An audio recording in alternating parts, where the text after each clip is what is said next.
kakak-kakak semua. Kali ini kita bertemu lagi dengan pembahasan mengenai penggabungan tabel dalam mata kuliah Algoritma dan Pemrograman 2. Tabel di sini adalah array. Mari kita mulai.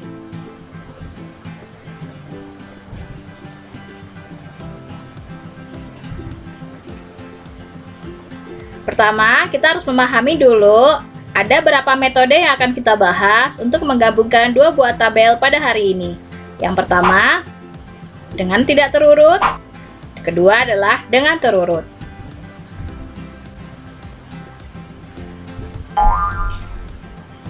Bagaimana penggabungan dengan tidak terurut? Maka langkah-langkahnya adalah seperti ilustrasi berikut.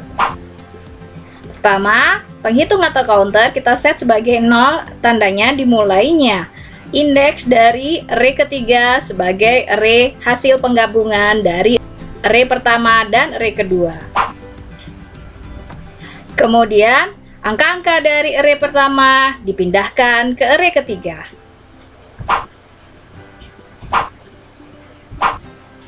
Indeks 1, maka elemen array pada array pertama dengan indeks 1 akan dipindahkan ke array ketiga dengan indeks yang sama.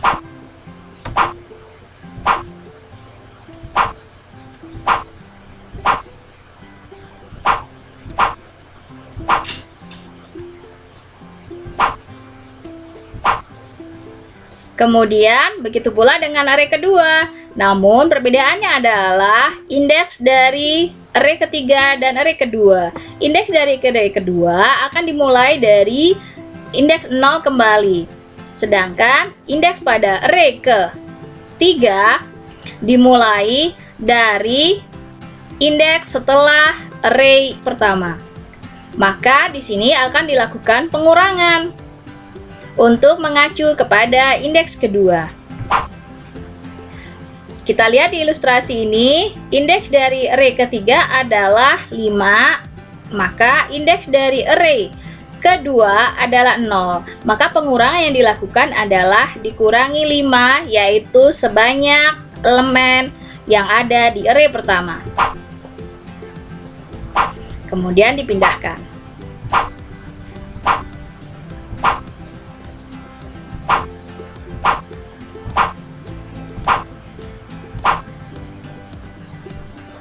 Maka selesailah proses untuk menggabungkan dua buah tabel dengan tidak terurut.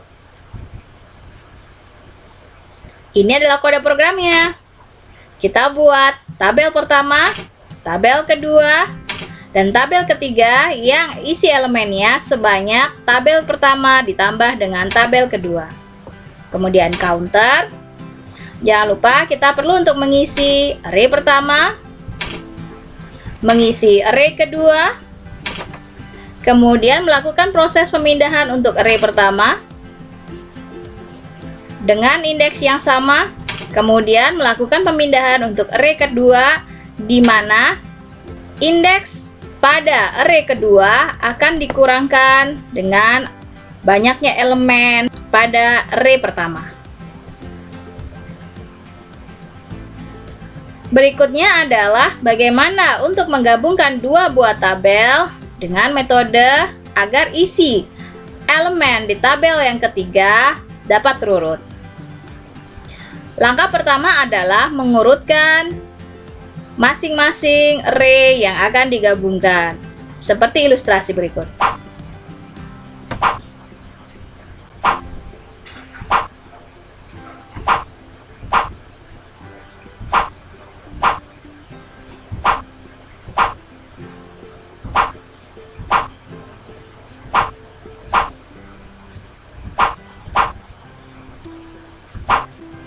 Setelah diurutkan, maka kita mulai dengan metode pemindahan pada array ketiga. Semua indeks array akan diset dahulu dengan 0 sebagai penunjuk memulai langkah pada setiap array. Di sini penghitung pertama adalah indeks untuk array pertama, penghitung kedua adalah indeks untuk array kedua, dan penghitung ketiga adalah indeks untuk array ketiga. Ketika penghitung pertama dibandingkan dengan penghitung kedua isi elemennya, maka yang dibandingkan adalah angka 1 dan 2. Di sini dilihat siapa yang lebih kecil. Yang lebih kecil akan dimasukkan ke dalam array ketiga. Kemudian karena yang lebih kecil berasal dari array pertama, maka yang nilainya maju adalah array ketiga dan array pertama. Indeksnya maju 1. Kemudian diperiksa lagi. Dan ternyata saat ini yang lebih kecil adalah nilai dari array kedua. Maka yang dipindahkan adalah nilai dari array kedua. Sehingga yang maju adalah indeks dari array ketiga dan indeks dari array kedua. Berikutnya dibandingkan lagi 3 dan 4. 3 di array pertama dan 4 dari array kedua. Lebih kecil 3, maka 3 dipindahkan ke array ketiga. Yang maju indeksnya adalah array ketiga dan array pertama. Kemudian dibandingkan lagi 4 dan 5, maka yang lebih kecil adalah 4 sehingga dimasukkan ke dalam array ketiga dan itu berasal dari array kedua. Maka yang bertambah indeksnya adalah array ketiga dan array kedua. Kemudian dibandingkan lagi 5 dan 9. 5 lebih kecil, maka 5 yang dimasukkan ke dalam array ketiga. Array ketiga maju lagi, array pertama maju lagi. Kemudian dibandingkan 7 dengan 9, maka 7 yang masuk. Array ketiga maju lagi, array pertama maju lagi. 8 dan 9 dibandingkan, maka yang masuk adalah 8. Array ketiga maju dan array pertama juga maju. Nah, di sini indeks dari array pertama telah melebihi dari indeks maksimal dari array pertama. Maka masuk pada pemrosesan sisa, di mana di sini yang tersisa adalah elemen dari array kedua. Maka semua elemen dari array kedua akan dipindahkan ke array ketiga. Karena sudah tidak ada perbandingannya lagi, maka dianggap semua elemen dari array kedua sudah terurut dan tinggal dimasukkan ke dalam array ketiga. Maka ada penghitung yang dimulai dari indeks sisa elemen array kedua, kemudian dipindahkan ke array ketiga, kemudian indeks dari array ketiga maju, penghitung sebagai pengacu pada indeks array kedua maju. Di sini indeks dari array ketiga sudah melebihi indeks maksimal array ketiga. Maka begitu juga dengan penghitung yang mengacu pada indeks array kedua telah melebihi indeks maksimal dari array kedua. Maka proses berhenti. Pertanyaan ini sering sekali ditanyakan oleh mahasiswa, yaitu kenapa tidak langsung digabung terus disorting semua? Jawabannya adalah terkait efisiensi. Kita dapat melihat di sini, misalkan kita menggunakan selection sort untuk metode pengurutannya. Maka untuk array pertama, misalkan elemennya ada 5, maka proses yang dibutuhkan untuk melakukan sorting adalah 4 tambah 3 tambah 2 tambah 1 proses, sehingga totalnya adalah 10 proses. Kemudian jika array pertama diurutkan dahulu, maka prosesnya adalah 10 proses. Jika array kedua diurutkan dahulu, maka prosesnya adalah 3 proses. Kemudian ditambahkan pemindahan ke array ketiga, maka semua prosesnya memerlukan 8 proses. Kemudian jika ditotal, maka proses yang dibutuhkan dengan metode yang telah dijelaskan sebelumnya, maka ada 21 proses. Jika kita misalkan melakukan penggabungan terlebih dahulu, kemudian baru melakukan sorting, maka jika array 1 dan 2 digabungkan, memerlukan 8 proses untuk memindahkan ke array ketiga. Kemudian kita perlu untuk melakukan sorting, yaitu sebanyak 7 ditambah 6 ditambah 5 ditambah 4 ditambah 3 ditambah 2 ditambah 1, yaitu 28 proses. Maka total proses dari digabungkan terlebih dahulu untuk disorting adalah 28 ditambah 8 proses, yaitu 36. Kita bisa melihat di sini selisihnya 21 dan 36 cukup jauh ya kakak. Itulah mengapa sebaiknya menggunakan metode yang telah dijelaskan sebelumnya.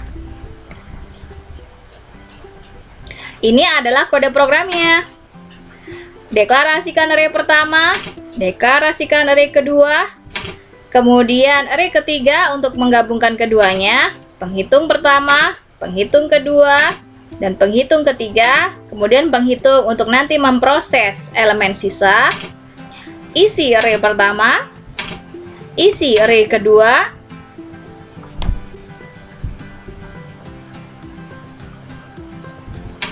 inisialisasi di mana semua penghitung diset sebagai 0. Di sini ada batasnya ya, yaitu selama indeks dari array pertama dan array kedua yang ditelusuri tidak ada yang melebihi indeks maksimal. Jika yang lebih kecil adalah elemen di array pertama, maka masukkan array pertama ke dalam array ketiga. Yang maju adalah penghitung array pertama dan penghitung array ketiga. Jika yang lebih kecil adalah elemen dari array kedua, maka yang dimasukkan ke array ketiga adalah elemen dari array kedua. Kemudian yang maju adalah penghitung array kedua dan penghitung array ketiga. Jika kedua elemen dari array pertama dan array kedua adalah sama, maka yang dimasukkan ke dalam array ketiga adalah elemen array pertama. Kemudian yang maju adalah penghitung dari array pertama dan penghitung dari array ketiga. Kemudian dimasukkan lagi elemen dari array kedua. Kemudian maju penghitung indeks dari array kedua dan penghitung dari indeks array ketiga. Nah, ini adalah pemrosesan sisa. Jika yang tersisa adalah array pertama, maka masukkan semua sisa elemen di array pertama ke dalam array ketiga. Jika yang tersisa adalah elemen array kedua, maka masukkan semua sisa elemen array kedua ke dalam array ketiga.